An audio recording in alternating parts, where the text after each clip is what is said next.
Hey folks,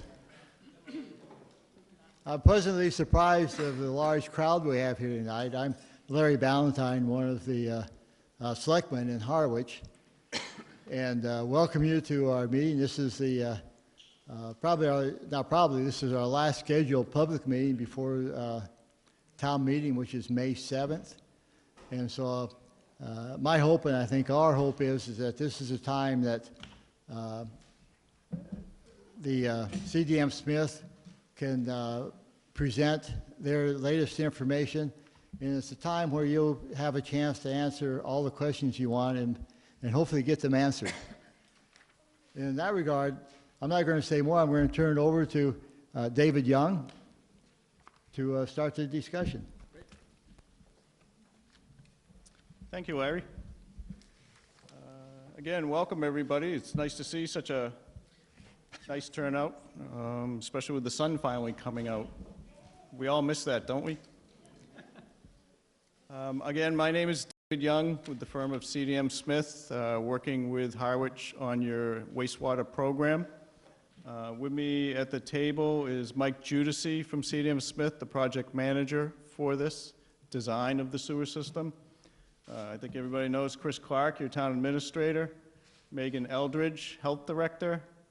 You heard from Larry and Dan Pelletier, your water and wastewater superintendent. Each of them will have a brief speaking part tonight. We have a lot of information to cover. We last met 3 months ago, short 3 months ago. I think it's still just as cold as it was 3 months ago. But we do have a lot to cover. You can see from the agenda, we want to focus on the first few parts, the project overview, schedule, make sure everyone understands what will be happening when. Go through where we are on the design process and the most recent cost estimate based on that design. Then Dan will talk about some of the house connections and some of the follow-up on information that we had presented at the last meeting.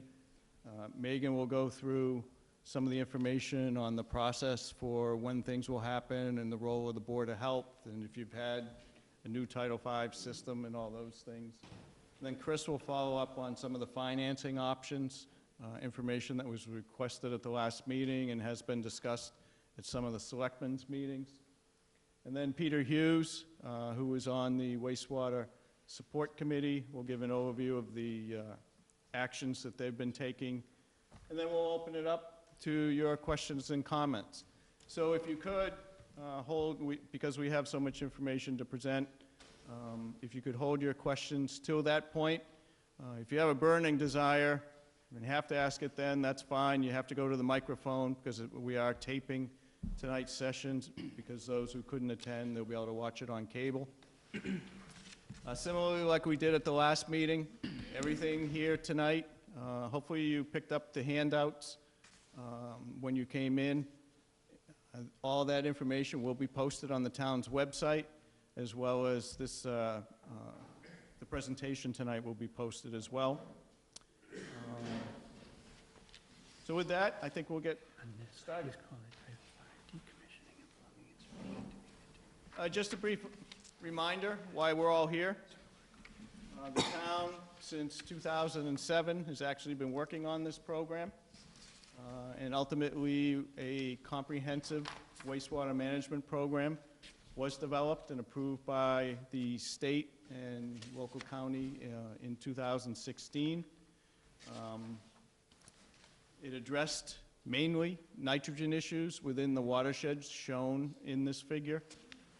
We're here mainly tonight to talk about the one up here known as the Pleasant Bay watershed. As part of that program, it was determined that 65% of the nitrogen coming from on-site septic systems needs to be removed from that watershed in order to restore the water quality in the Pleasant Bay watershed. But you can see the rest of the town will be moving forward as well to remove nitrogen for anywhere from 58% up to actually 100% down in Wychmere Harbor watershed.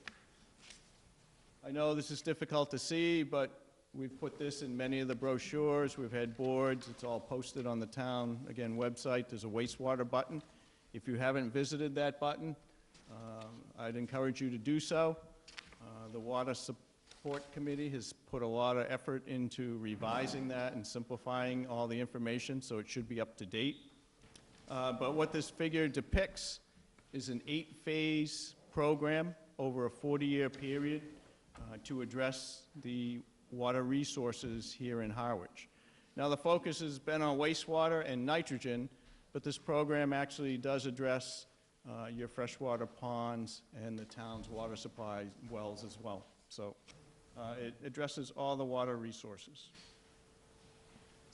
So schedule-wise, where are we?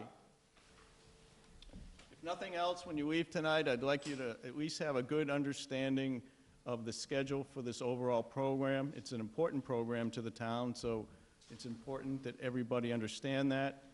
As one of your handouts that you picked up, hopefully, was a schedule that shows where we are today and where we are moving forward. But some of the highlights of that schedule are you have an important vote coming up at town meeting. You supported the design money at the last town meeting last spring. This town meeting will be asking for the construction money to move forward and actually start to build the infrastructure required for that. This would be to put the sewers in the ground, the pumping stations, and to convey that wastewater then to the Chatham treatment plant. You also supported the connection and buy-in money to buy that 300,000 gallons per day of capacity at the Chatham plant last spring. So that was part of what we were referring to Phase 2. You already did Phase 1. That was the widening of the Muddy Creek Bridge, and we're working down at the Cold Brook system off of Bank Street with the Harwich Conservation Trust to do a natural nitrogen attenuation project there. That was Phase 1. Phase 2 is the first sewers to be put in the ground up at Pleasant Bay.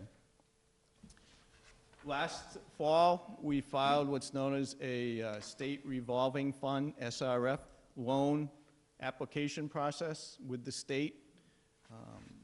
You came out the highest ranked application as a result of that, which means you sit at the top of the list to receive funding for this program. That will allow you to potentially get anywhere from 0 to 2% interest for this program. If the town were to go out and do it on its own, you'd probably be up in the 3.5% range, somewhere around there. So you're saving a minimum of 1.5% for that. We'll certainly try to get that lower so that we can maximize the value to the town and the cost savings. But in order to continue qualifying for that, the town has to show that it has approved funding for construction this June to the state of Massachusetts. And then we would need to have everything completed on the design by this coming October. And then they would authorize the town to go out to bid, and we're envisioning bidding the project in 2 contracts in early 2019. And then that would ultimately result in construction starting probably late spring, mid-spring next year.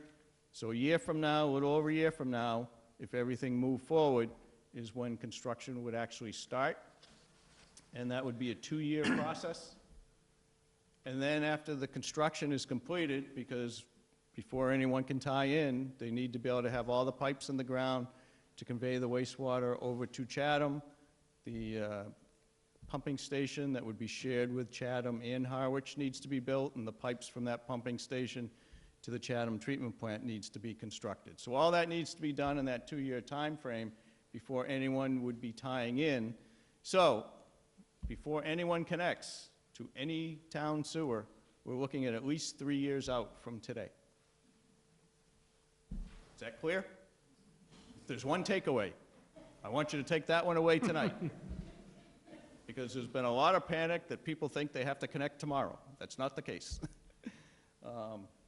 So with that, again, this is the figure that we put in the handout. I just gave you the simple version of that. This gives you a little more detail and gives you a real timeline.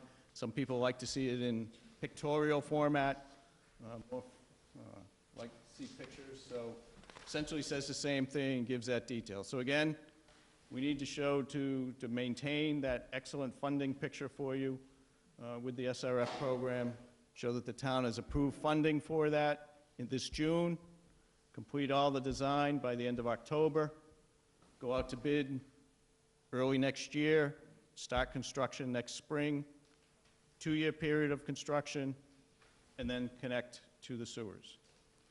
We're also envisioning that during the tourist time frame during that construction period, that we would limit any construction on Route 137 and 39. So during the summer, just to minimize impacts to the tourists and what have you, we'd still allow some work off on the side streets. But so that's part of the reason for that 2-year period as well.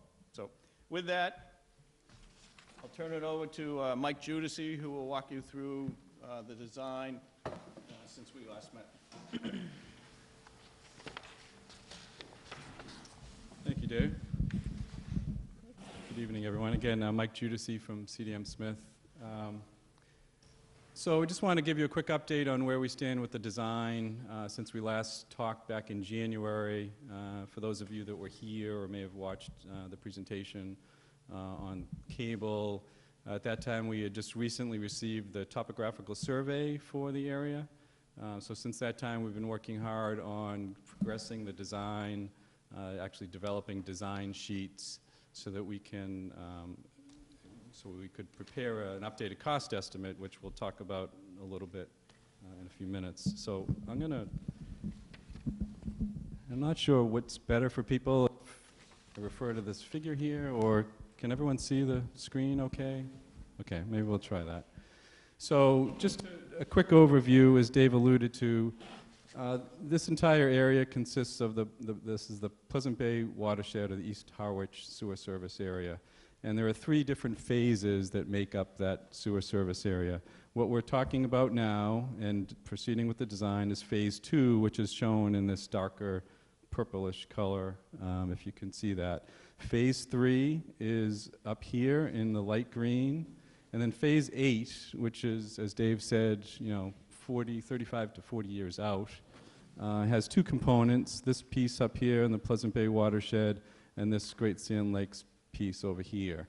But the intent for this entire area is to flow into Chatham, as Dave alluded to. And that's the reason why this phase is the first out of the gate in terms of installing sewers, because you don't have to build your own plant. You already have capacity allocated at an existing plant in Chatham. So you have an intermunicipal agreement that allows the town to send wastewater from all of these properties into Chatham. So just a quick overview on what we've been working on in phase 2. The design has changed a little bit in a few areas, but not significantly. Ultimately, as I said, the intent is to bring all the flow from all these areas down into Chatham. So eventually it'll come down Meeting House Road, and the town of Chatham will be building a pumping station that Harwich is participating in the cost of construction for and design, and that station will be located right around here, just at the edge of that figure, and that'll pump up to the Chatham wastewater treatment plant. So all the flow from phase 2, 3, and 8 has to find its way down to that point on Meeting House Road. So the figure shows a couple of different things. In green are gravity sewers, which, as the name implies, are sewers that just run by gravity. There are also, in some of the other phases, some pressure sewers, and I'll talk about that a little bit. And then there are some pumping stations that are required to pump flow up from some low-lying areas up into the gravity system.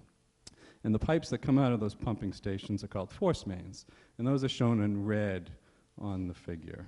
So the charge from the town, based on the comprehensive wastewater management plan, was to try to maximize the amount of gravity flow. So we get as many people on gravity system as possible. And that's been sort of the guiding principle behind laying out this system. That being said, as I said, there are several low-lying areas that require pumping stations to pump the flow up. So we've got, in actually phase 2, there are 6 pumping stations one up here on Route 137 in the Sherwood Road area, another one here off of 39 in the Spencer's Trace area. There's one in Huckleberry off of 39. There are two on Church Street, one off of the end of Continental, one down behind the church, and there's one in the Sugar Hill Drive area. So a total of 6 pumping stations in order to get all that flow up into the gravity system and eventually down into Chatham.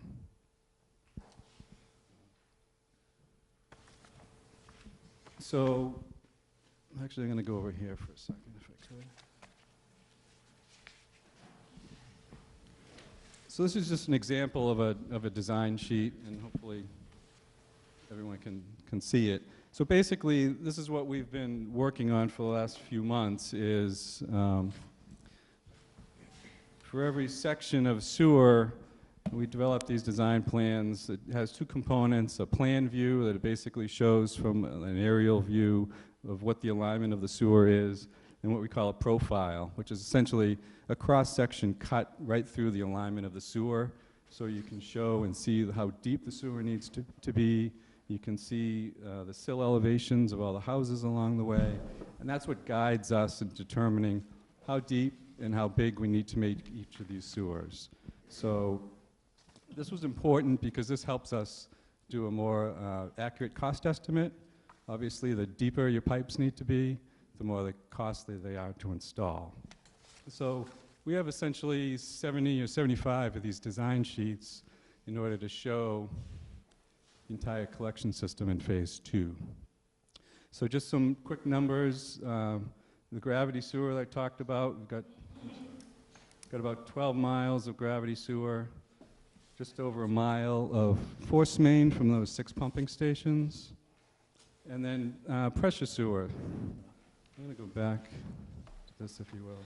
So pressure sewer is used, again, in a low-lying area when there's a number of houses that are too low to get into the system by gravity, but don't necessarily dictate that you use a pumping station to serve them. So for phase 2, we only have one street that has a pressure sewer. It's right over here off of Church Street. It's called Hardin Lane. And if you're familiar with that area, you know that everything on the southeast side of Church Street falls off drastically down to Muddy Creek. So there are 6 houses on that Hardin Lane that we can't get into the system by gravity. It would drive the sewer in Church Street much too deep. So that's where that one pressure sewer system is. In the original conceptual design, we had some pressure sewers in the East Wind neighborhood as well. But based on the final survey that we got and some feedback from the town, we ended up serving that neighborhood by gravity. So that is just one section of pressure sewer. So there's a total of about 690 total parcels that are served. Of those, just under 640 currently have either a house or a business on them. So about 50 vacant parcels in phase 2. So I'm not going to spend a lot of time on this. The design process, as I said, we've developed the plans and profiles. 2 of the next big pieces of work we'll be working on over the next month or so are finding locations for each of those pumping stations that I talked about, those 6 stations, identifying targeted sites for those, and doing subsurface investigations. Excuse me, I'm getting...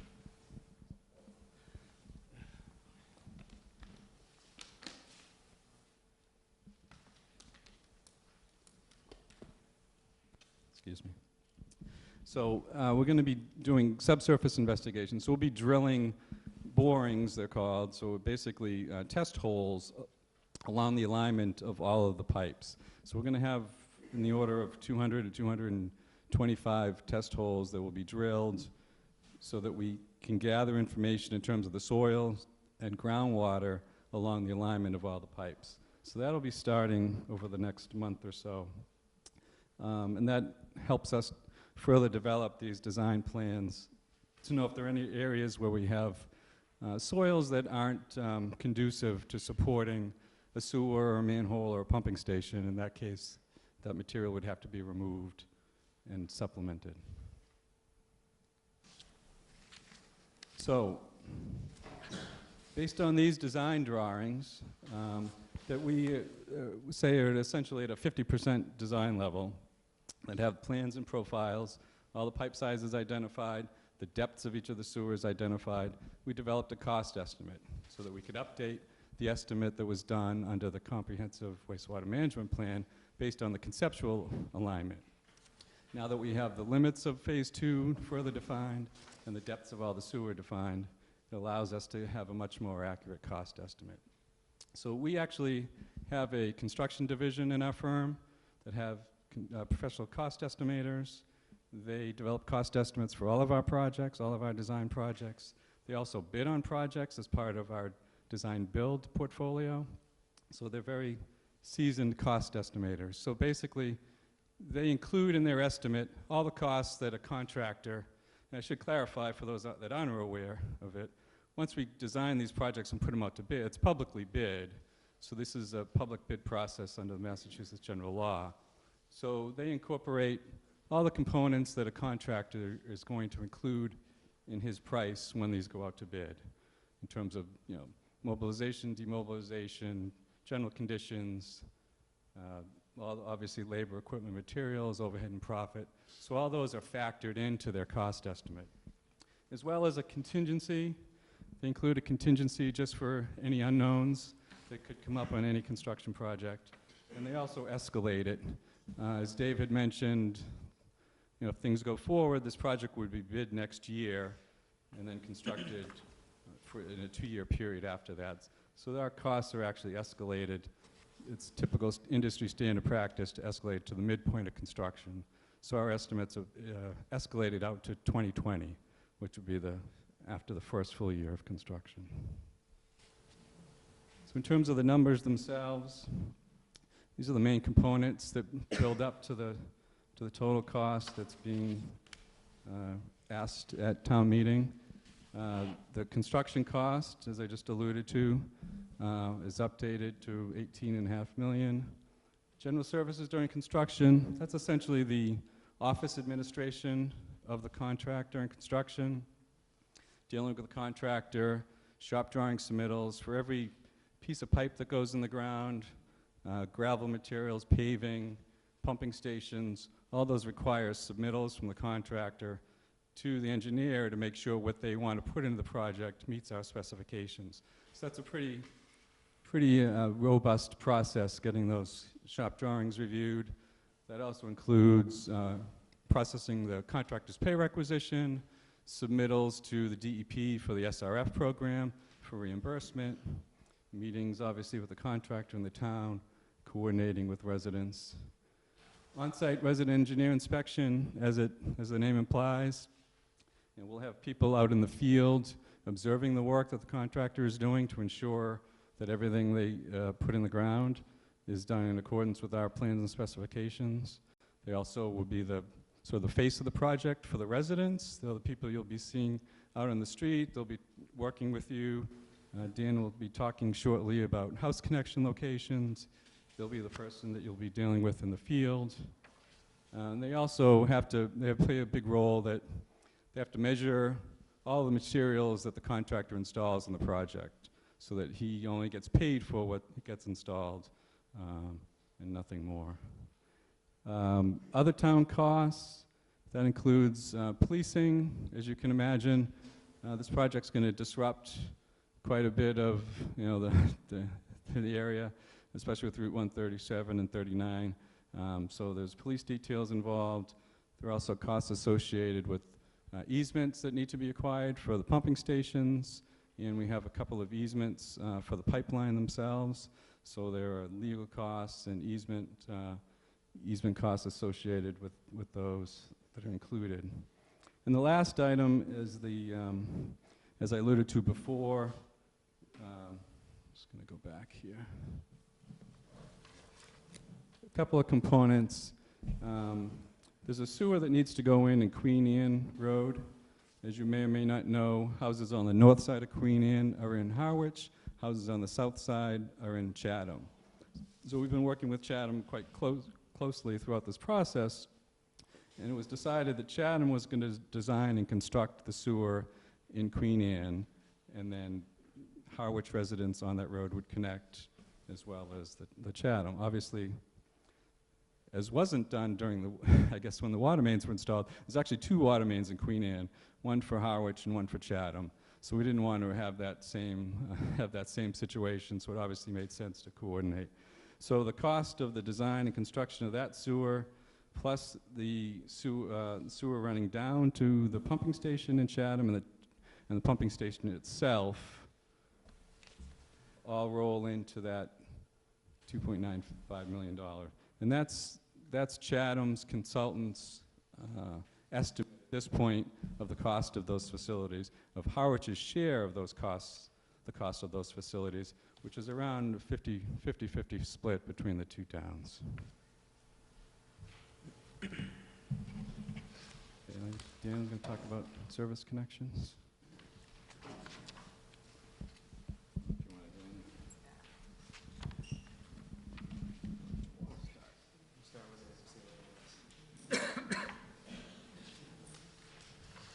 Good evening, everyone. Thank you all for spending a lovely Thursday evening with us on a very hot topic. I'm up here to just kind of give you guys a quick rundown of what the sewer service connections are going to look like and how that process is going to go when that time comes. So we will jump right in. Right here we have kind of a typical cross-section of what a sewer connection from the sewer main in the street to the residency looks like. On the left side of the image, you see the sewer main and the sewer lateral coming to the property. This portion is all going to be installed as part of this contract. From the property line here, it is going to be the homeowner's responsibility to tie the sewer service into the house. There's a couple of different options to do this. The first one here shown on this slide is showing 2 different options. So this is displaying a gravity sewer service connection, and it's showing 2 different options. Option A, which is shown wrapping around the back of the property, which is here, shows if you just want to tie in to where the existing sewer is leaving your house to the septic system, a contractor will be able to cut that pipe, tap right onto that, and run it out to the sewer lateral at your property line. Option B would be if you wanted to do some plumbing on the interior of your house and replumb to have that pipe exit on the front of the house. And these are some of the considerations I'm going to go into in a moment. The next slide here is going to show what the typical pressure sewer service connection looks like. So as Mike and Dave alluded to, there's a small percentage of properties in town that are going to require grinder pumps. Those are going to be the low-lying, odd properties. If you find yourselves in one of those situations, this is a typical representation of what you'll be kind of left with to figure out. So if your sewer ends up coming out of the back of your house, side of your house, you'll have those options just as in the first slide where you can relocate the plumbing. The sewer pipe is going to exit your property. It's going to go into a pump chamber, which is on the right side of the slide here. The only part that's going to be visible of this on your property is really going to be just that green cover. The rest of it's all going to be buried underground. There would be a control box that would have a little light beacon on top of it in case there was something that went wrong inside of it. But this is going to pump the sewage out from your low-lying property up gradient to the gravity sewer. So the next slide, in the meeting we had back in January, a lot of people kind of said, what do I do? How do I know what to do? You're running a sewer main down the street. What am I supposed to do? So on the right side of this slide, you see the sewer service connection location form. So every resident that is going to be sewered is going to receive a form that looks just like this from the engineer. At that point, you're going to want to run through a couple of different things on your own before you fill this form out. Do you have plans to refinish your basement? Where does the waste pipe exit your basement currently? Where's your water service located? Your existing septic system? What are the impacts the sewer service is going to have on your property? And if you think you may be putting on a renovation. So when you get this form, what you're going to want to do is get your water service tie card and your septic plan. These are both available through the water department and the health department independently, and we are currently working on putting together a one-stop shop location where you guys can go and search for this information on the internet. Will you be able to type in your address and download both of these images? So once you get these, you have a little homework to do. The good ones, most of them, have the dimensions of this one on the left here is a water service tie card with dimensions from the home to what is called the curb stop. That's going to be very close to the property line. That's going to be one of the things you want to locate before you tell the engineer where you want your sewer service to go. Another thing to consider is where your existing septic system leaves your home. And as I mentioned in the former slide, if you have plans of putting an addition off the left side of your house and a foundation going to get installed, you're probably not going to want to run that sewer lateral right through where you're going to put your future foundation. Or if you're considering renovating your basement to finish your basement, you're going to want to take into consideration that before you determine. You may want to do that internal replumbing now if you plan on finishing your basement in 5 years so that everything's lined up and you're not stuck putting a new sewer service in. So moving on, the next slide shows an example of what the sewer service card would look like after you fill it out. So one of the things to note is that there needs to be a minimum distance of 10 feet of horizontal separation between your water service and your sewer service, which, if you see on the slide on the right, that's, you can't really see it on the slide, unfortunately it's a little blurry, but that's that 10-foot dimension there, and there's a dimension from the exterior side of the house to where the sewer is coming out. And this, again, let me go back. The septic system plan here, as you can see, the septic pipe comes out the back of the property. So we jump back forward. So if you were happy with the way your property's laid out, you don't have any plans on finishing your basement, you'd probably end up filling the card out like the one on the left, where you can see the sewer pipe comes out the back, wraps around the house, and ties into the front of the property. Here on the right, you decided you did want to put that man cave in the basement, so you did some plumbing. You can relocate it to the front. Keep in mind, this is 2 to 3 years out, as they mentioned, is when you're going to be filling these cards out. So you got a little time to think. And with that, I'm going to turn it over to Megan, and she's going to go into the Board of Health, or Health Department involvement, and questions.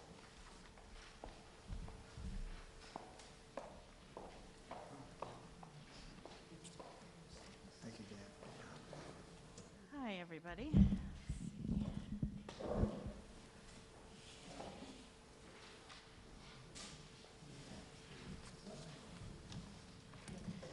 Okay, tonight we're going to be talking about two different things, the Board of Health involvement and the Health Department involvement. The Board of Health is going to be issuing these orders to connect once it's time to connect to the sewer, and we'll go over waivers and variances. I think everybody has lots of questions about those.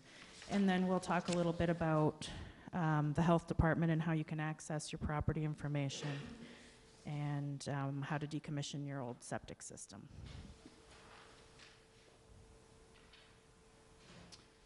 Once the sewer main is ready to accept flow, which we anticipate to be around 2021, you'll see the sewer mains going into the street, and you will have time, once those are in the street, before you'll be mandated to connect, because all the pipes need to be put in the street and able to collect flow into Chatham.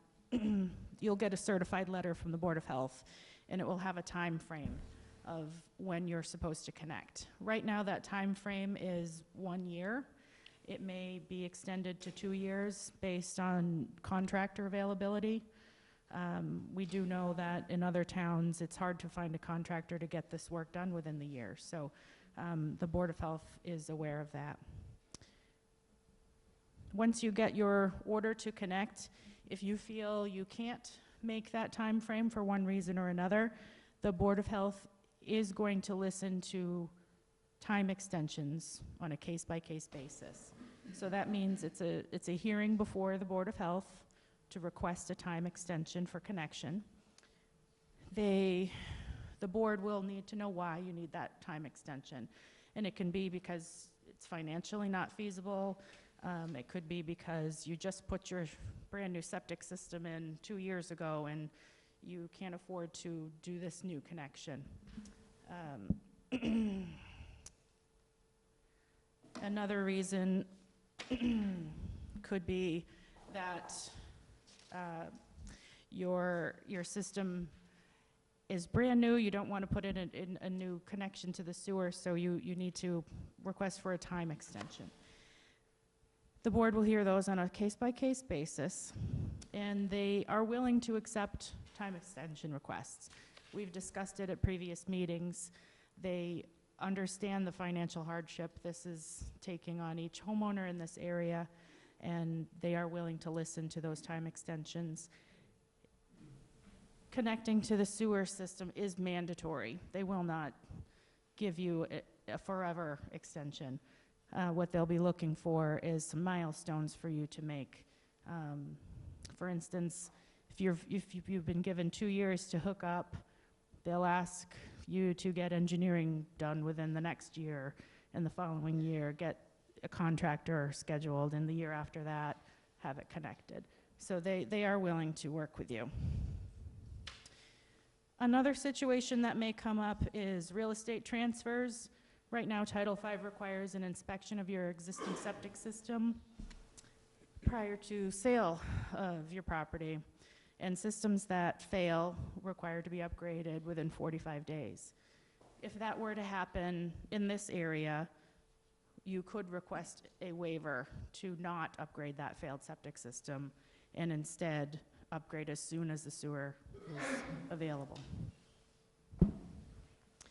Another situation that the Board of Health is willing to hear a request for an extension or a waiver of some sort is if you're not selling your property, but however you're having trouble with your current system and you feel you need to upgrade now. However, in 2 years from now, you're going to be requested to abandon that system and connect to the sewer line. That is another situation that the board will listen on a case-by-case basis. There could be an agreement of pumping regularly, so your system that you're having trouble with now isn't overflowing into the house or onto the ground, and you could limp along on your existing septic system until the sewer system goes by.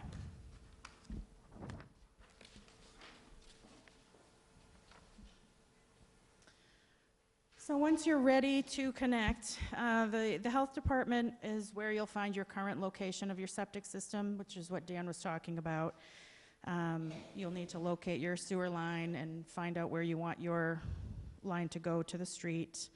And this information is all needed before you're ready to connect. They'll need this information to figure out where to put that stub in the street. So over the next couple years, we know we're going to be getting requests for information from the town, and we've been working hard to get all of those records scanned and available by email or online. So if you're wondering where your septic system is, you're able to call us or email us, and we can give you that information immediately rather than having to come into the office. We're hoping to get that information all done within the next few months. This is a little bit bigger blow up of the same slide that Dan was showing you, and I wanted to kind of let you know how to decipher some plans. This is the street. They'll show a water main coming from the street to the house, and these rectangles and lines back here, that's where your septic system is. Some people don't quite know what a septic system looks like, but that is a typical system. This is what's called a septic system as-built.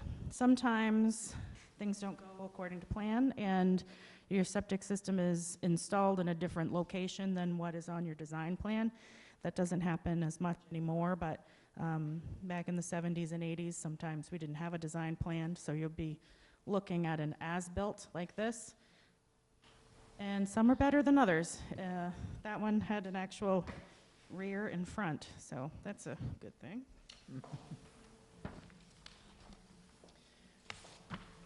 The next steps is to obtain a permit to do your sewer connection.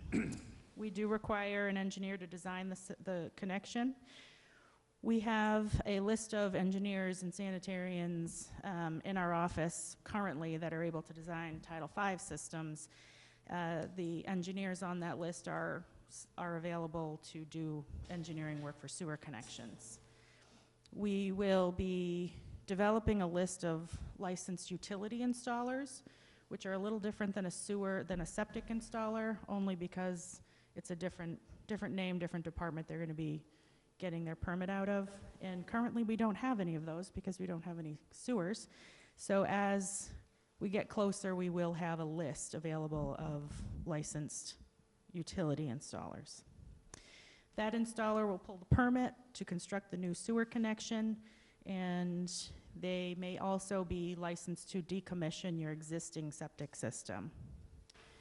And once they pull their permit and it's inspected, they can do the work, and the town will come out and inspect and will issue a certificate of compliance. During sewer construction, you will have work done in your yard, and it won't be pretty. You'll have an installer digging a trench and connecting to a sewer line existing out of your house and to the street. It shouldn't take more than a day to do this connection. Once they disconnect and reconnect, your water service you'll be able to use your water service immediately. You can expect it to take about a day with little disruption. If you do have plumbing that needs to be done inside, that will be done ahead of time. You don't need to leave your house for this work to be done. You will be asked to not use your water for a short period of time. During that time, they disconnect and reconnect. And there will be heavy equipment in your yard to dig this trench. They'll decommission your old system by crushing it and filling it. And once you're connected to the sewer, your Title V system will be decommissioned, and you will no longer have a tank to pump. You'll no longer need a inspection for a real estate transfer. And if you've been wanting to put an addition on, but your septic system's been in the way, this will no longer be the case. And I'll give it over to Chris Clark now.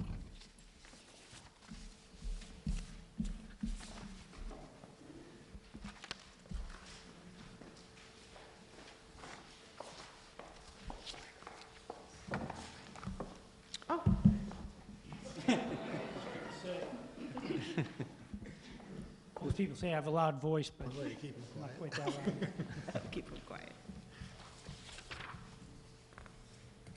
What I'd like to do tonight is kind of talk about global and then get down to local.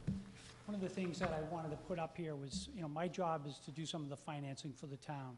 We have over $200 million that is involved in this project. I see the thing saying.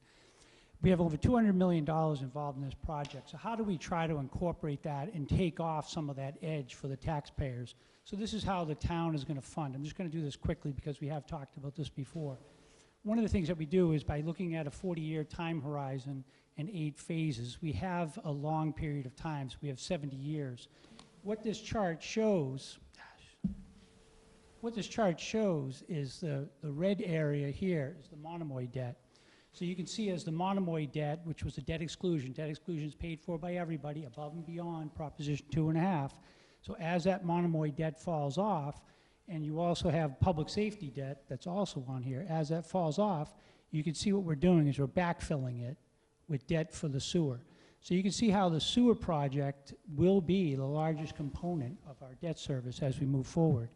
But one of the things when we say $150 is the initial for phase 2 is what the estimate is, that's kind of built in. Some of that will be included as above and beyond Prop 2.5. Some of it will be backfilled by some of these other debts falling off. So that's one of the things that we're doing. I think another important component to this is, I know it's kind of, when you do the math, it's 4% is what we would probably pay if we went out to the marketplace. But by going through the state revolving loan fund, we can do 2%. And these models do include the 2%. The state revolving loan fund actually is fairly effective. So in some cases, when you do regional and when you do removal of nitrogen projects, which is what we're doing, those could be eligible for 0%. So this is modeled on 2%. If we're able to get that 0%, that gets even better. So I just wanted to kind of point that out, that from a financing perspective, you know, this is something that we have looked at to try to mitigate the impact for everyone, not just the folks in the Pleasant Bay area. In terms of trying to break this down on the property owners, on the costs, the payments to the town, as Megan kind of alluded to, there's a decommissioning of your Title V system, and we are looking at a plumbing inspection. One model that we have to kind of work with is the town of Chatham is probably about 10 years ahead of us, so they've gone through this and we've been able to learn from their experiences. They have a fee that's the licensed utility installer. Their fee is about $100. So we are looking internally to see if we can kind of duplicate that, but that should give you at least an order of magnitude that we're looking at probably about $100 for that connection fee. And we'll get those details as we get a little bit closer. As I alluded to, the tax rate increase would be $150. That is based upon a home that's valued at $350,000. So we need some basis in which to have. That tends to be the average home value for Harwich. So for this phase, the tax rate increase would be $150. And then that's one part of it, the sewer use. Once folks are connected in, you'll have a cost. So you'll pay on a per gallon basis. If you have a water service, whatever the water is per gallon will equate out to, there's an estimate made for how much of that's going to the sewer. We will also have a meter at the town line to be able to gauge how much is going in. So we will set that rate. Our target, again, based upon the model that Chatham is using, we're targeting about $510 per year, and that's based upon 70,000 gallons per year used. In terms of the next topic was the payment to private contractors. As Dan alluded to, there's certain things that we're going to do in the roadway, the pump stations and the lines, that's on us as part of the overall cost. But there are costs directly to the homeowner that they have to be aware of. So we estimate that the connection plan by a professional engineer would be anywhere from $500 to $1,500. That's going to depend upon, as you've heard tonight, you know, if it's a simple connection right out your front, it's probably going to be an easier connection, and it's not going to be as complex. If you want to redo the basement and bring it around, it's going to be more expensive to have that work done. And then we estimate, again, based upon some of the examples, and I know Chatham doesn't have a ton of examples. I think they have about 80 examples on their website. Some people have redone their basements, so the numbers can be very high. Other people have just the direct connect to the street through gravity. So the sewer connection itself by a licensed drain layer is $3,500 to $6,500. And again, that really varies depending upon your individual situation. So just to get to a little bit of the options that will be available for folks.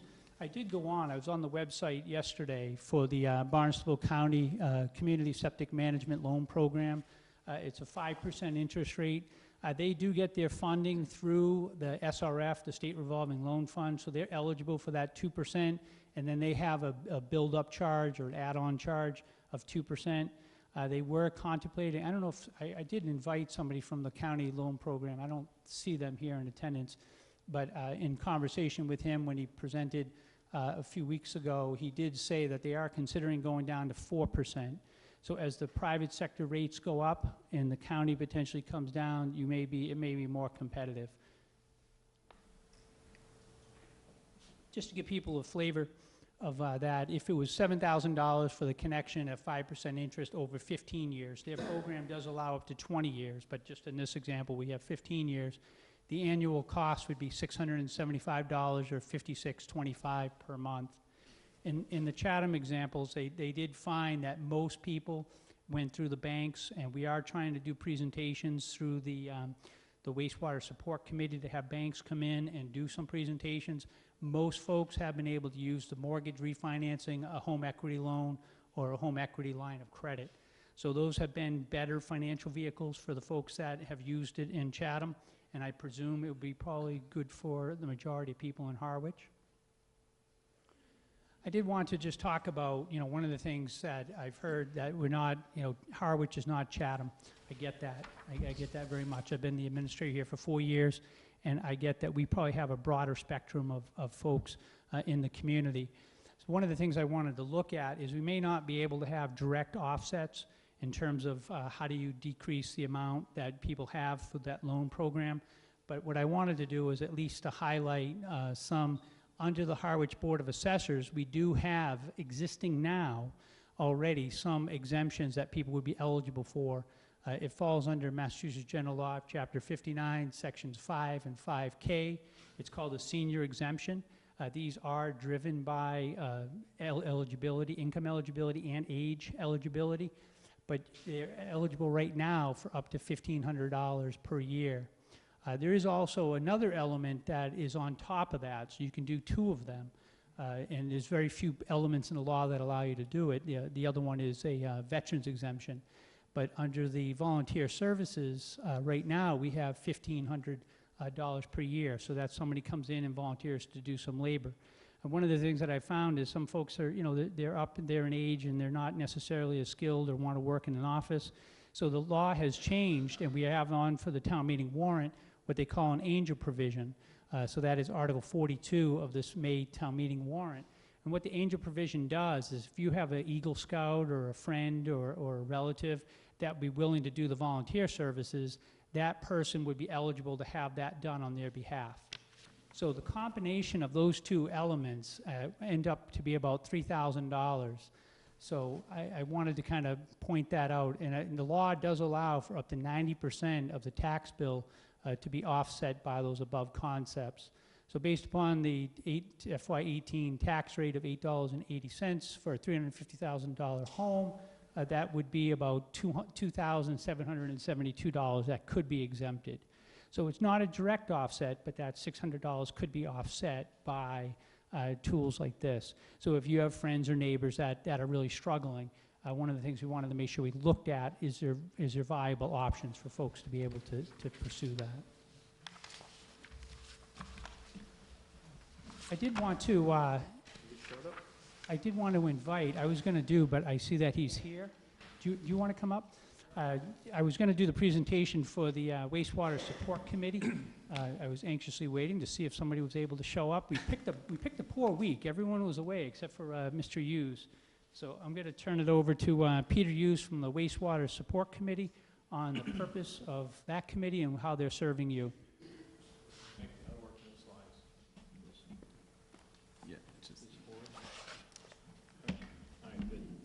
Thank you. Sorry I'm late and I didn't get to see you for the first hour. The Wastewater Support Committee was authorized and put in place by the Board of Selectmen in January of this year. There are 5 members on that committee. The main purpose of that committee is to be a conduit of information from this group up here in the town to you folks out there and back the other way. So we're not in the business of making decisions. We're only in the business of basically passing information back and forth, if you will. And we also have some other tasks, but basically our job is to communicate with you. We have 5 members: Sharon Flagger as our chairman, Chris Harlow, vice chairman, Noreen Donahue, our clerk, Ann Howe, myself, and Larry Ballantyne has been our Board of Selectmen liaison. We have met at least twice a month during the day, typically at 8:30 in the morning on Tuesdays, and at least once a month at 6 or 6:30 in the evening, typically on a Thursday. All of our meetings are recorded and on Channel 18, so you can go to the Channel 18 website, for instance, and look down the tab and see any of our meetings. It's open. I will say that not many people attend our meetings. Mainly it's ourselves. The town administrator comes, Larry comes obviously, and some guests. But that's okay. You get a chance to see it at home. All the meetings are open to the public, and we certainly encourage your participation in that. What have we done to date? One of the major things we've done is reorganize the wastewater tab on the town's website. If you go to the Harwich website, there is a wastewater tab. Click on it. All the information you have here tonight, along with a lot of the historical stuff, it's all on there. It's all there for you. We think it's now well organized. We did take a look initially at why go forward now at this town meeting with the bonding, if you will, or borrowing for the sewer system in East Harwich. The opportunity is the state revolving fund. I don't know if you guys talked about that in the first hour, but there are at least $6 million in savings available, interest savings, by taking advantage of that program and getting in the pipeline now to get it, because as I understand it, Harwich is on the top of the list to receive the funding. We met with the health agent. Some of the questions that were probably addressed earlier this evening, we brought to the health agents. One of the first things we did was do a little test. Hey, what does it mean when you want to look up your existing septic records? I showed up one day unannounced at the window and said, hey, give me the septic report or whatever you have on record for 41 Martha's Lane in South Harwich. And in 5 minutes I had it. They made a copy. It cost me $3.50, but I had it.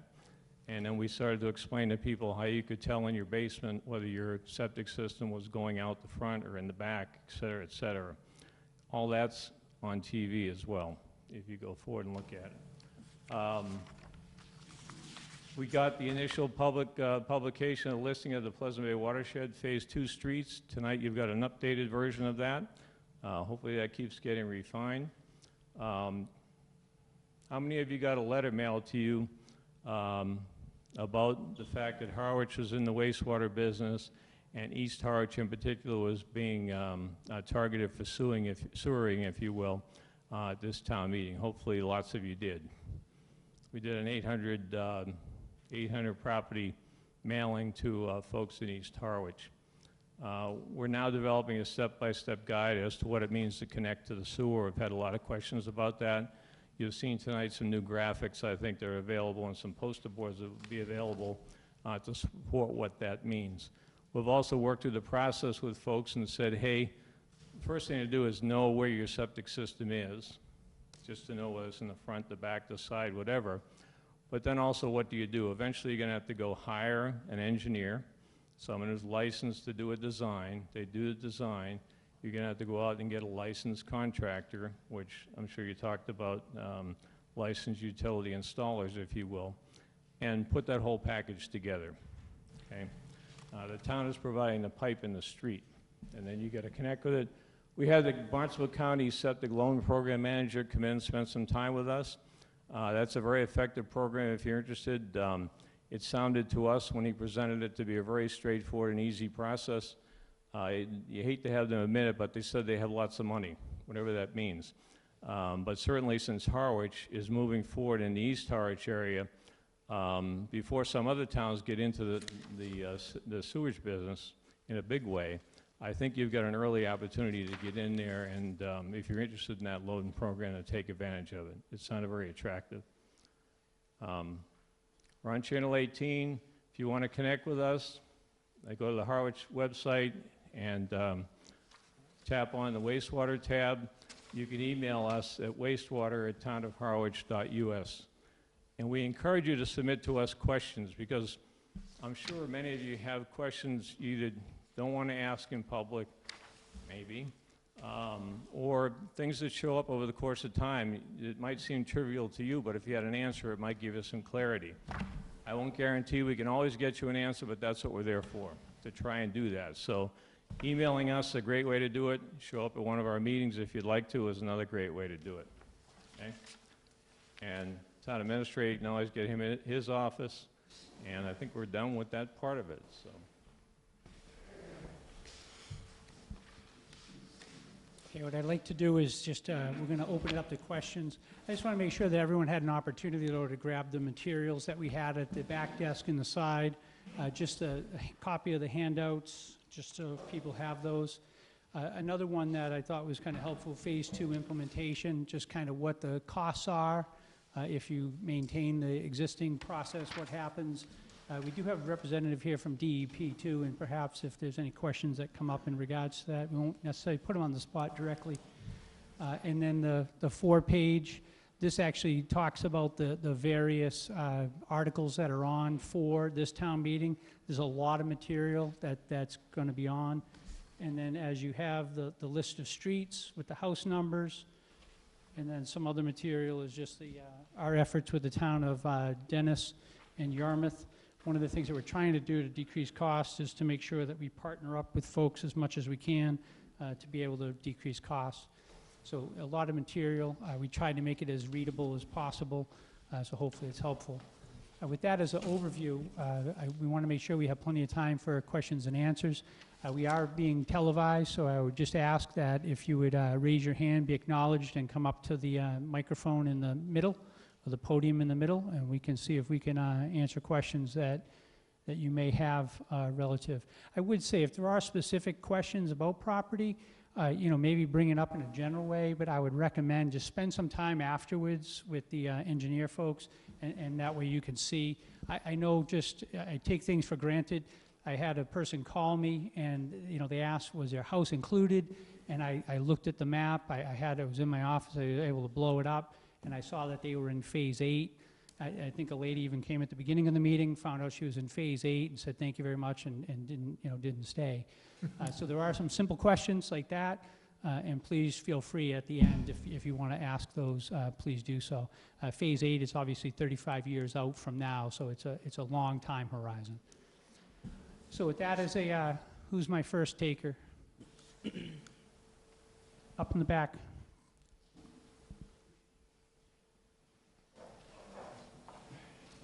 At some point, I'll be in town long enough, but I'll be like the moderator. I'll be able to know enough people's names. I apologize, I don't know your name. Hi, Greg Leduc, East Harwich. I'm wondering what the pump stations look like. Do you have any pictures? Do you want to? Yeah, we don't have any pictures right now. We do have the approximate locations shown on those figures. See that? The town hasn't made a decision yet whether it will be what's referred to as a submersible pumping station, where it's like a manhole underground and the pumps are down in that chamber. But what would be at the surface is a smaller electrical control panel and potentially a generator, small generator just for that pumping station. Any amount of noise? Pardon? Any noise element from that? The only noise you would hear would be when they exercise the generator, which has to be done on a regular basis, or if the power were out and the generator were actually on. Because the pumps in that case are down below grade, Right. You would not hear them operating. Chatham, though, uses what's known as Gorman-Rupp type stations, which are above grade. And that's one of the things the town is also considering. They take a little bit bigger footprint because the pumps in that case are in a fiberglass case, typically enclosure, but they can also be put in a wood structure or a garage type structure or something like that. And then the electrical panel and the generator can also be put in that structure. So those options haven't been decided. In most of these cases, we're looking at rather small pumping stations, so we're not looking at a big structure by any means at these sites. you That try to put station 'em will actually be in underground? Chatham. Are you going to try to put them underground where possible? Or is it cheaper to do it above ground? Actually, the price of both of them are about the same. So, again, that's our next step, is to start to look at the specific locations and try to come up with a location that minimizes the impact in that area. So we'll be talking to all the abutters. I do think in Chatham, they have some, generally what Dave says, the building, if you have it above ground, is about 10 foot by 10 foot, so it's the size of a small shed, and then you have the generator and the electric panel. So it is a fairly small footprint. The one thing that Chatham did was they had a lot of screening up, so they have a lot of bushes and plantings, and certainly that's something, if we do go above ground, we will definitely do that to our best of our ability. In the back.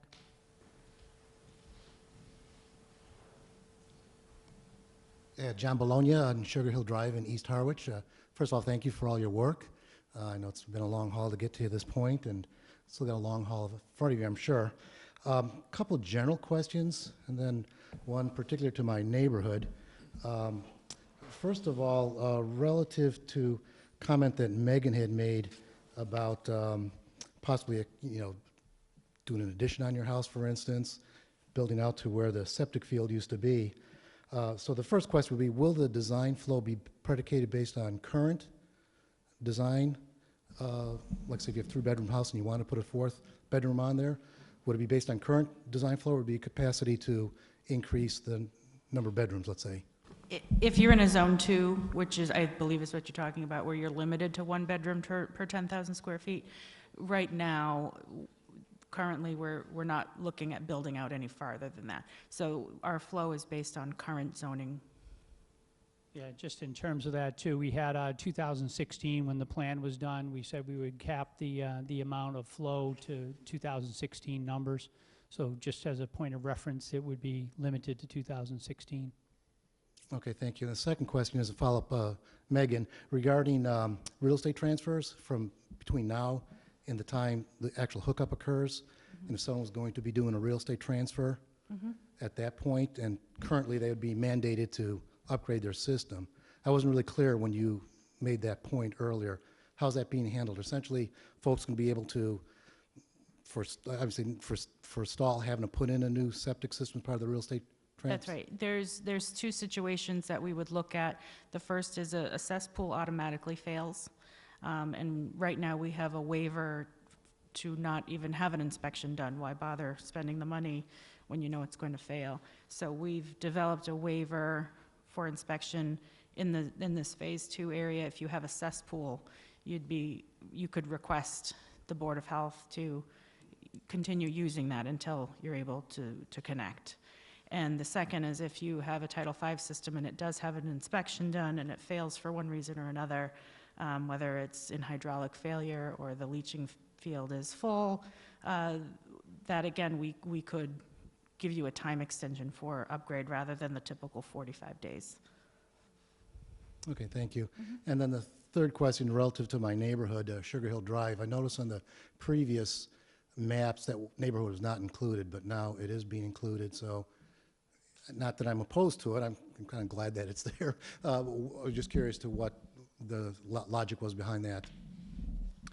That's correct. It was not included in the original CWMP. As you know, and I alluded to, we are sewering Church Street that runs past it.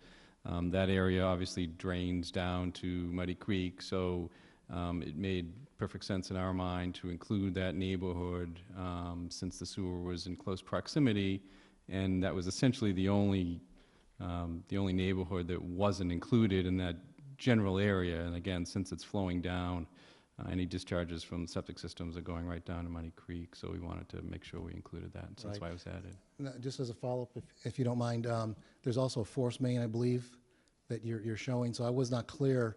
You had mentioned the adjacent neighborhood having a force main on that, so do the individual homes require their own grinder pump to get to the force main, or does it go gravity from the homes to the sewer line in the street, let's say? Great question, and I may not have been clear in that. So it's two similar but different situations. In the case of Sugar Hill Drive, because there are roughly 25, 30, even maybe more 35 homes, it makes sense to put a pumping station there. So the houses in that neighborhood will be served by a gravity sewer. The gravity sewer will run to a pumping station down at the bottom of the hill. That pumping station will then pump up through that force main to Church Street. Hardin Lane, since it's only 6 houses, it really isn't cost effective to put a pumping station to serve that few homes. So in that case, it's a pressure sewer, which is a slightly different system. Then each of those properties would have the grinder pumps that Dan alluded to earlier that would pump up into the pressure sewer, which would discharge up into the gravity sewer on Church Street. So similar situations, but handled differently, mostly because of the number of properties involved in each of those neighborhoods. Great, thank you very much. You're welcome. I saw a hand up over here, ma'am. I did see a hand. You're next. After the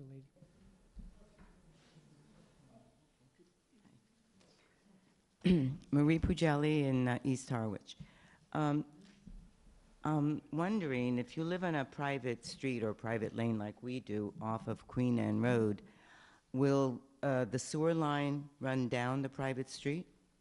Yes. We will work with town council to obtain the necessary easements. We will look at the easements that exist on that private way. If there's a water easement that's a general enough to be called a utility, and we can go within that, we will go within that. If not, then we'll do the process to obtain the easement to get down the street. Okay, even if there are only 6 homes in a cul-de-sac, the main line would go down the street, so each home would only have to hook up from their home to the street. I'm not sure in the exact address, but in general, that's correct. That general, if we need okay. to put it down, there are going to be some locations that are probably close enough where they could do a grinder pump, and we wouldn't have to put something in the street. But generally, I think if it's in the private way and we put it down the street for people to connect in, then we would put it down the middle of the street to connect in. Okay, thank you. I'm getting the nod that was reasonably accurate. So. Yeah. Sir. Hi, my name's Kevin Lipper from Vicksburg Ave in Harwich. And a question what the impact would be on our streets. You answered part of it with her question, with her answer, but what would the impact be on our roads? I think initially, one of the things that we want to do, and certainly as town administrator, I work with 22 different divisions, so we make sure that water department talks to the DPW. So we are planning on that the road will be obviously dug up while the sewer line goes in. You saw some examples of what that would look like. So during the period of construction, and then they would do temporary patch. Most likely that temporary patch would stay in place for a year or two to let the road settle, and then we would do a final pave. The idea is to, when we do the final pave, we don't want anyone else cutting into it unless it's an emergency. So the water department would get in there, do their work, and believe it or not, we do coordinate with the gas utilities pretty effectively. They're their own beast, if you would, but we do pretty effective in dealing with them. So we ask them to get in, and we have advised them that we're doing this sewer work and the approximate timeline. And my second question is, they have an irrigation system. Is there a way to hook up for a separate water type meter? Or? I'm going to let the wastewater superintendent field that one. So right now, we don't have any formal thing outlined.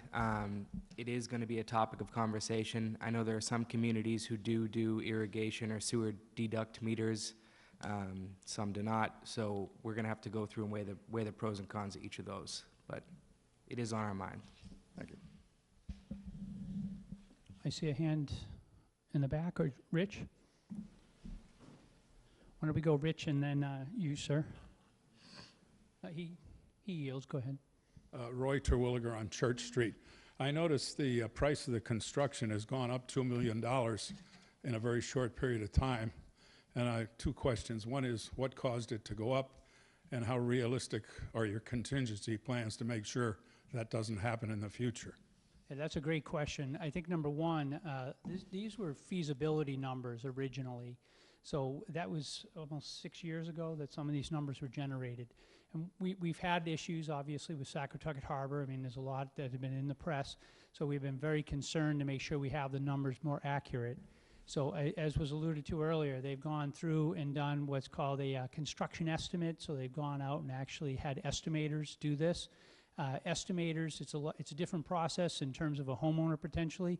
These estimators are paid to go through and look at the market and understand the market.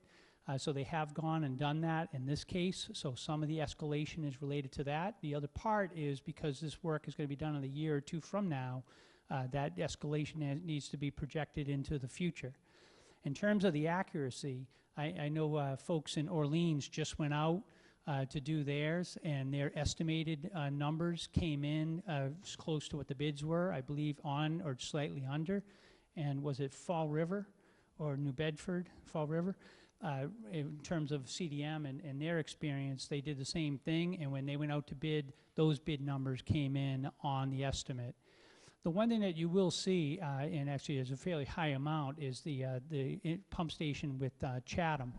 The original assumption with the pump station with Chatham was based upon really two things. One was the amount of flow that would be going into that. It was roughly anticipated to be, let's say, 70-30 or 80-20. Because Chatham has now actively designed theirs, it's probably closer to 90-10. So that pump station is going to be much more driven by the amount of flow Harwich sends to it than what Chatham sends to it.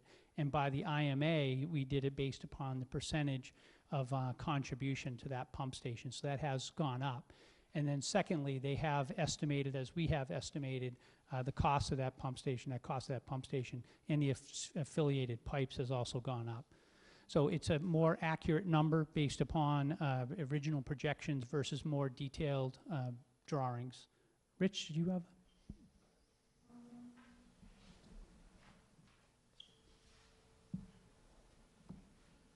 Rich Larius, and I am Phase 8, but that's not the reason why I'm here.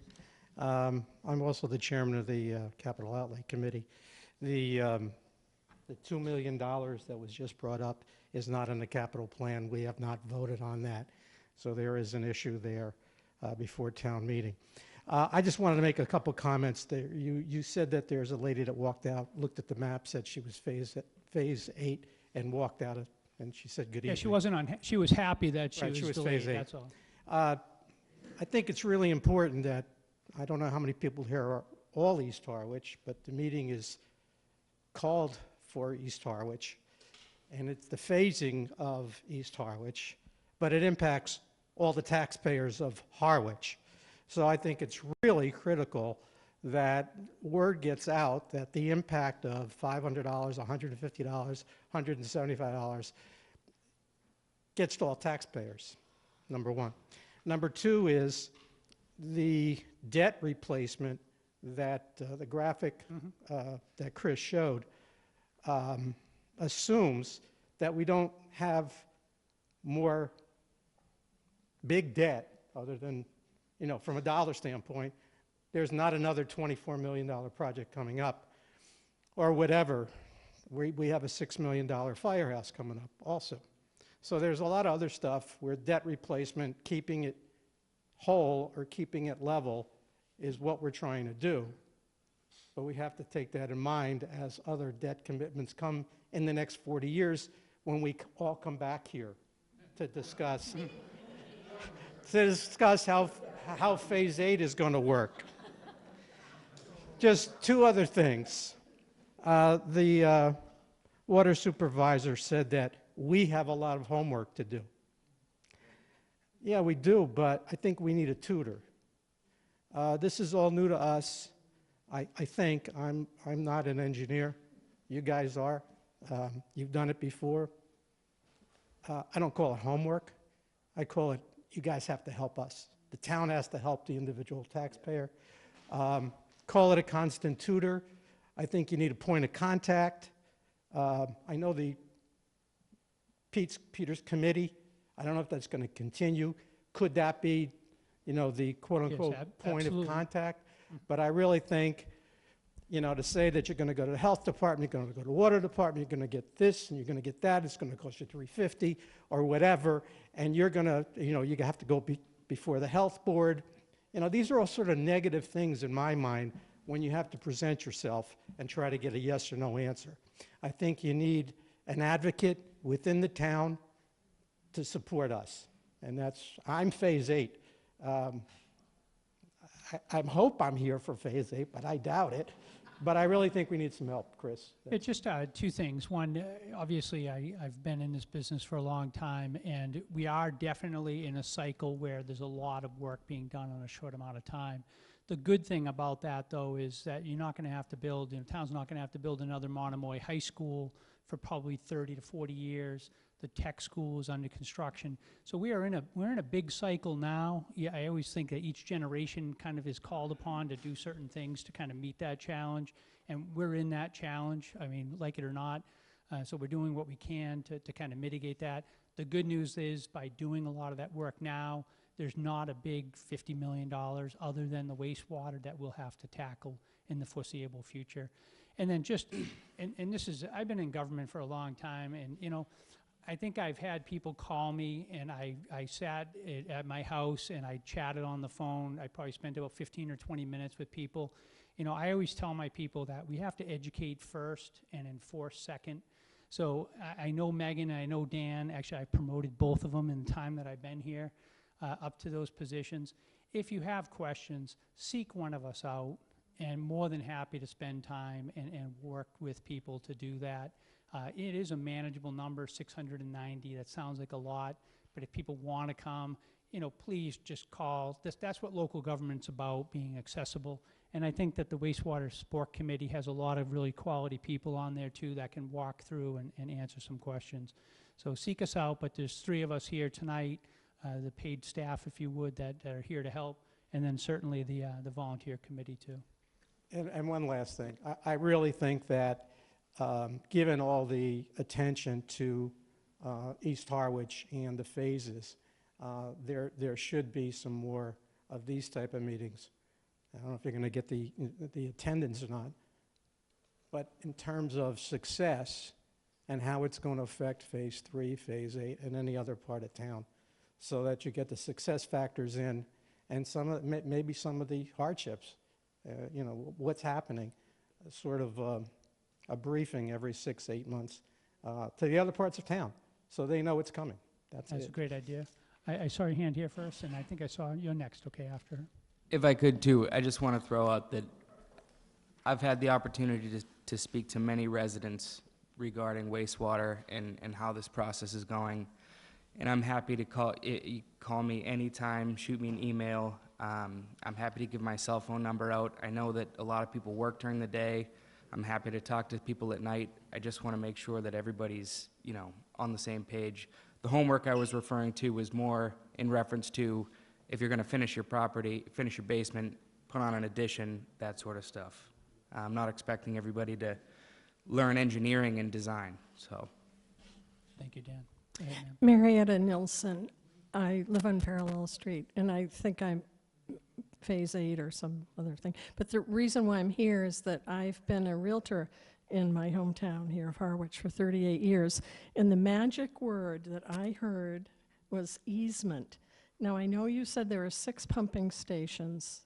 Am I right? That's correct. Okay. Do you have the easements, or will you be getting the easements for those pumping stations? I see it as a disclosure issue for somebody who would end up with the pumping station on their property. Yeah, that's a great question. As I mentioned, the private roads will have to have easements, so 6 pumping stations will have to have easements. We will reach out into each individual property owner on those 6 properties. What they're looking at is kind of the exact location, where before it was approximate area. They now have it honed in. So once they tell me who the neighbors are that we need to reach out to, most likely I'll do it myself. I have done it in previous jobs. Not a pleasant part of the job, but to talk to people. But if you do see that pump station and you have property that you own, we'd love to talk to you. One of the things that I heard about in Chatham was that they had, I believe it was about 6, and they had some folks that worked with them, and there was no cost to the town because they recognized that it was a cost, ultimately to all the taxpayers, and then some folks that were compensated for that. The only thing I ask is if we come asking, it's for a public purpose to help, the neighbors and the residents in the community, and just, work with us. But we'll do it as painlessly as possible. As a Freudian one. But yeah, we will do the best we can to kind of mitigate it, to be perfectly honest. And one of the things, I'm going to share this. You know, I own a house, unfortunately, still out in Sturbridge, and I bought it with a septic system. They came in a year later, and I had to have a pump put in, a grinder pump. And I wound up, and then I had the mounted system moved, taken out. I paid for that system 3 times. So the one thing I've learned from that experience is, you know what, the government did not communicate very well and just had people, take it, and I didn't think that was right. So we are trying to reach out. We are trying to make sure that we get people and have options for folks. So I have one other question about that then. When I looked at the Queen Anne Road layout and I saw where you had the pumping station that's on the Harwich side, obviously, and I guess that has to be on the Harwich side, not on the Chatham side of Queen Anne Road? There will be one on the Chatham side. I'm not sure where the closest one is. There isn't currently one planned for Queen Anne itself. The pumping station in Chatham that I alluded to earlier will be further to the south on Meeting House. The closest one in the vicinity is on Church Street, down in sort of the bottom of that gully behind the veterinarian hospital and the church. There's a real low point down there. So there's not one on... There's not one on Queen Anne itself. Queen Anne, okay. Correct. Thank you. You're welcome. Thank you, sir. Hi, my name is Jim Walzak. I'm on Route 39. I'd like to tie into something that the other gentleman said about tutoring and assisting all of us homeowners. This is a very new thing. It strikes me that it might be an appropriate thing for assistance in the location of it and coordination of engineers and construction forms for the individual homeowners. Each homeowner going out independently and finding an engineer and a construction company to come in might not be as efficient if there was bulk contracting and assistance from the town. You're going to have various neighborhoods that are going to have a significant number of homes. Why not get one engineering firm to come in? Why not one contracting firm? I think that's a great observation. I know some folks have reached out as a neighborhood and have talked to contractors and I believe even engineers. So you can get the economies of scale by having that. The other thing that I think that you will probably see is whoever the contractor is that's selected to do the work in the street. I think Chatham has seen a little bit of this. They are also being contracted or being licensed to be the licensed utility installer. So as they put the pipe in the street, you probably could get an estimate from the contractor who already has his equipment there doing the work in the street. So I think that there will be a few opportunities for people to kind of do the economies of scale.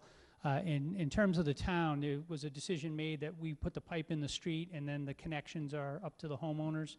So certainly we can give guidance in terms of who those people are, the engineers and the contractors. But certainly this is a time to reach out and communicate with your neighbors and see if you can do it jointly. Any other hands? Oh, sorry, ma'am.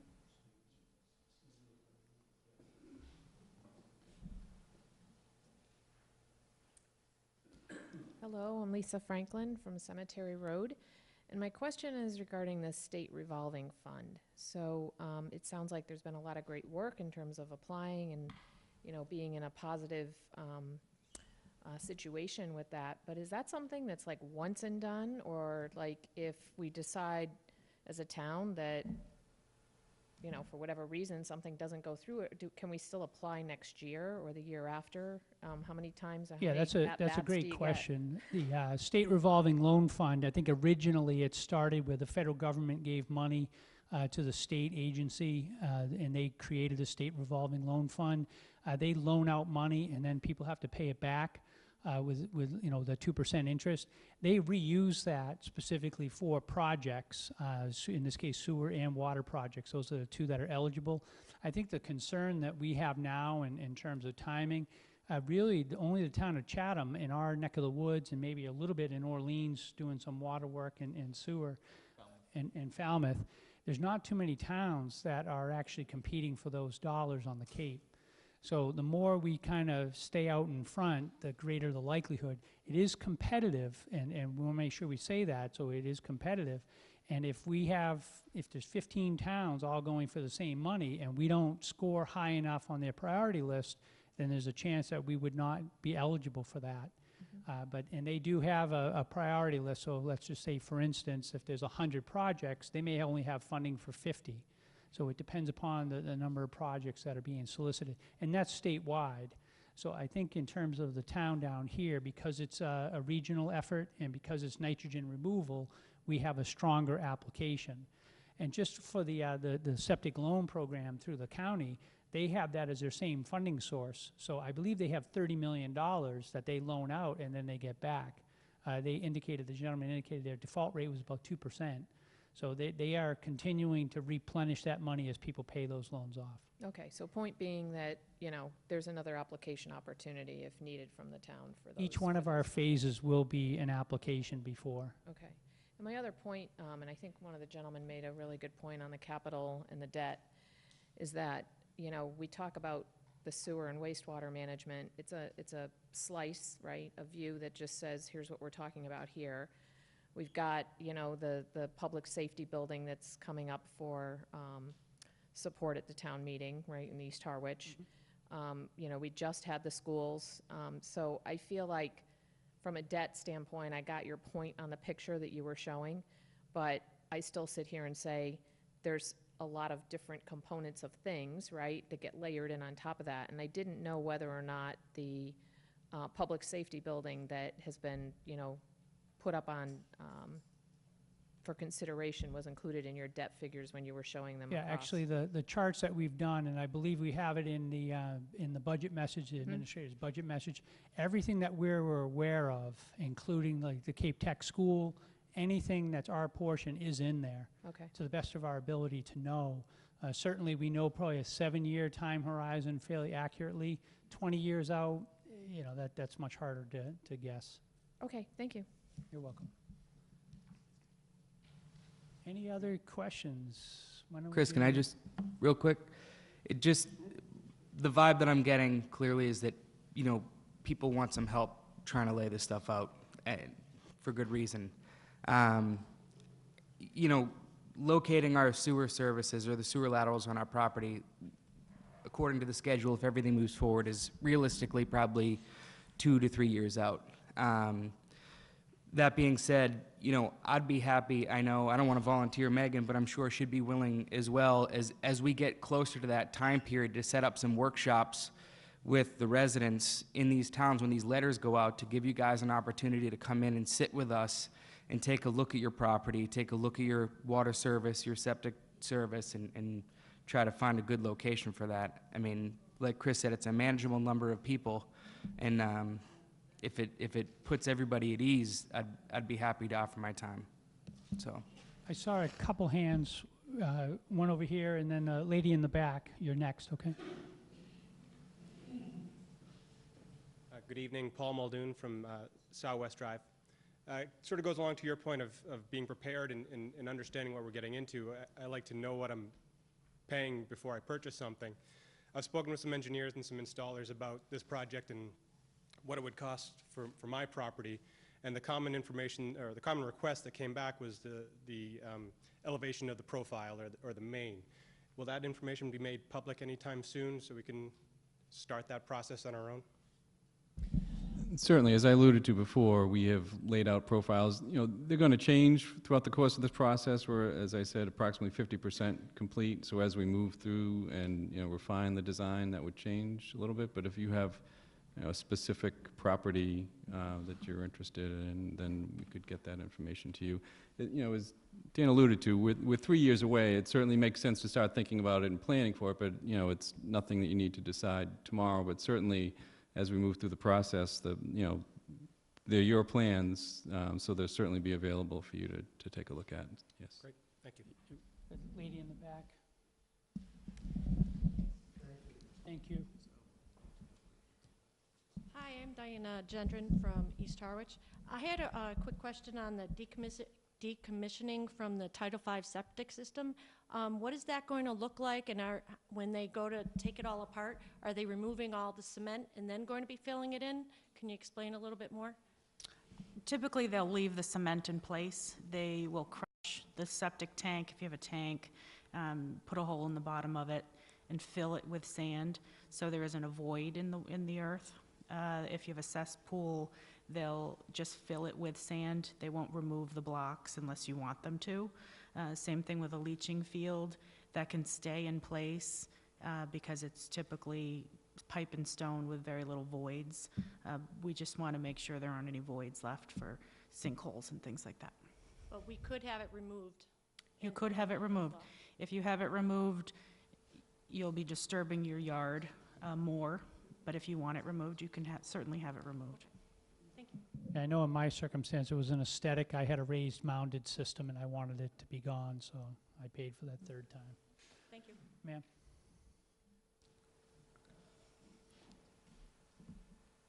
Hi, I'm Carol from East Harwich, Continental Drive, where the pump thing's going. But that's not my question. I appreciate hearing about the roads and that they'll be paved over. It'll probably be a year later once everything is done. But that do you want to make sure there's nothing cut into the new paved road? So it brings up gas lines for me. If we wanted to, we've talked to in our house, talked about putting in some, when the moratorium's up on gas, where, if you wanted to do a parallel project with gas coming in, or if that's even possible, it sounds like it would have to be done during this period. Well, actually, we've had some discussions with the gas company. I think that they most likely will finish their work in Harwich before we really get going on our project. So they should, I think, be done. I hate speaking for them because they're a utility, but they should be done. And a few things that we've done for the town is they've asked us if they could work on some of the slower streets, if you would, over the summer.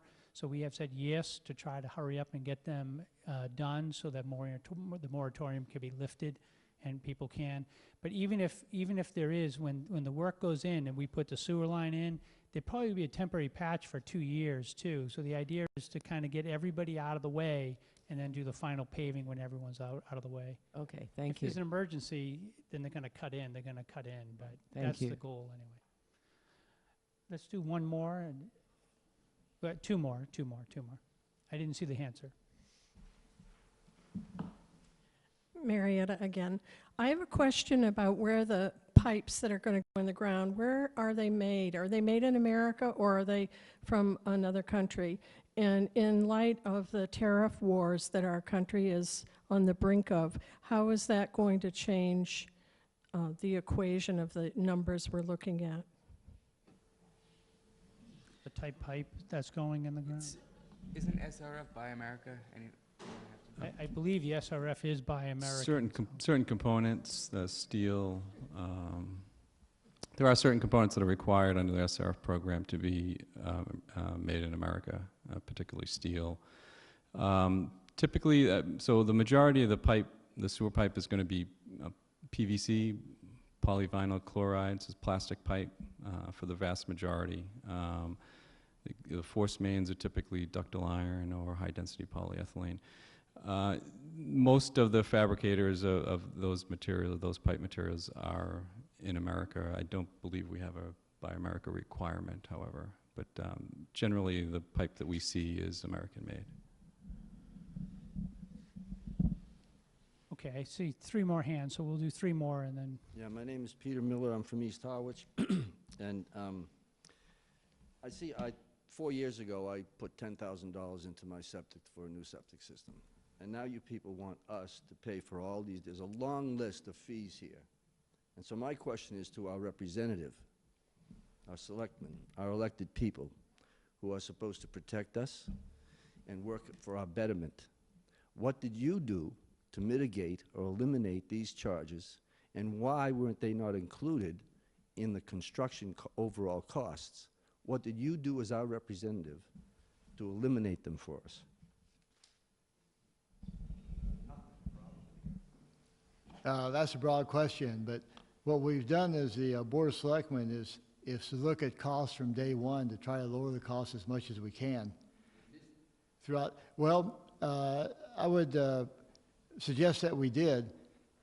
If you look at the Cape in general, the initial idea of a sewer in the Cape was around, I don't know, $6 or $8 billion.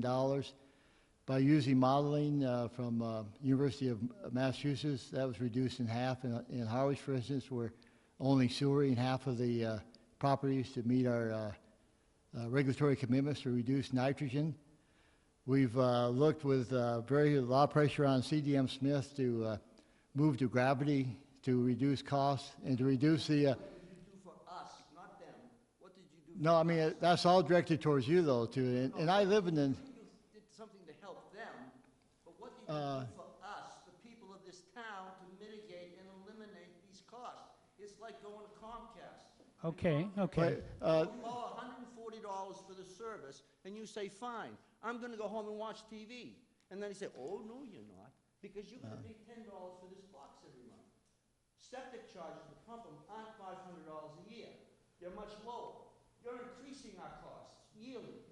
You didn't do anything to protect us. You worked with a big firm, and you helped them be efficient so they could make money. That's what you did. You're a politician. Okay, let's... Well, that may be true, but let me just say that there's costs that someone has to pay, whether it's individually or through the taxpayers. What we tried to do was to put it broad-based as we can, so everyone has to pay part of that share, and specifically then go back after each homeowner to hook up to the property. And now we're trying to work, as Chris mentioned, to make that as low cost as we can. So what are you going to do with people who spent all this money on their septic? Are you going to rebate them any money? No. You're going to help them remove it? No. I'll just respond to that now, and then I'll move on to something else. I think Megan already mentioned that we're trying to make as many policy decisions as we can to give some time span, so we're not pushing that forward. If we remove a septic system, then we were required to put in. Okay? You should be responsible for removing them. They should be responsible for removing them. They're getting off the ticket from not removing them. They're getting off the ticket from not including in their contract price the ditch that goes to my house. They're getting off the hook and making money, and we're getting stuck. And you, as our representative, are sitting there and letting them do it. And we put you in office. When's the next time we gotta vote for you, pal? Okay, we've heard the point. I saw a couple hands over here. Was Rich, did you have another question?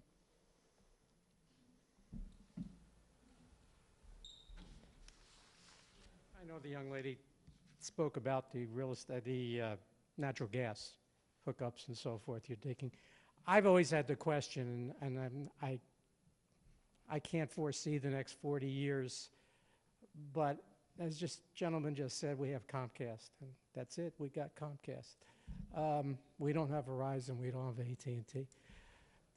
Doesn't make any sense to lay, hollow conduit while we're digging up the streets. So someday, maybe in 20 years, fiber actually becomes real on the Cape. We've got Cape, whatever the hell it's called, from, I forget the name of it. Open Cape. Open Cape. That doesn't, it's not currently, it's only the commercial use per se. But it certainly could go residential use. We've always said, from the water department, at least when I've been on the finance committee and the capital outlay committee, we're digging up streets, we're digging up, replacing pipe. Let's throw in some conduit. The answer's been no. Okay, fine. Now that we have to dig up, because this gentleman, one of the answers is the regulatory environment's making us do what we have to do, not this gentleman. So from a regulatory standpoint, if we're digging up the street, we have to dig up the street. What is the cost to lay some dark conduit in there, perhaps someday to use it? Is it minimal? Well, For what purpose? If you're putting other things in a trench, yes, it's minimal, but you don't know what you need to put in the trench with that technology changing so drastically more towards wireless and everything. Unless you had a specific need to put fiber optic in from A to B that you knew was going to happen now, I would not recommend putting it. You'd be throwing your money So away. you're assuming wireless is going to answer the question? Or whatever it may be. Or whatever that technology I think to the point, I remember reading a study that was done here, engaged by the town for Harwich Center, to put the utilities underground. The total project, doing all the sidewalks and the roadway, was $1.2 million total cost. Half of it was the underground utilities. It's an expensive proposition when you start going underground. I understand that, but if Open Cape is going to be a success, or it's still in existence. Still in existence, yes. Right. Yeah, I think the Open Cape's a little bit beyond the discussion here. I Okay. would say at least that I have sat through presentations of Open Cape, and they said that they have a large, nut that they need to, have, and they want us to pay for it. So, I mean, I don't think that that's necessarily a great road to go down. Any other last-minute questions, sir? Hi, my name is Rob, and I live in East Harwich, obviously. And my question is, how you doing, Mr. Stewart? Yeah. You said in here that it has to be done by a licensed utility installer. Installer. Must be licensed with the town. How do you become licensed with the town? We will establish a process. We probably most likely will duplicate a process that Chatham has. It's mostly just filling out paperwork, showing that you have experience doing that type of work. Okay. That we'll be looking for. Okay. And to make sure that there's no issues, if the homeowners have issues with them, and then we have the process of not having them on the list anymore. Okay. Okay.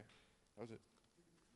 Okay, I recognize the hour. I appreciate your time and attention and a lot of good questions. I appreciate you coming out. Thank you. I'm going to walk it. I noticed you didn't have any.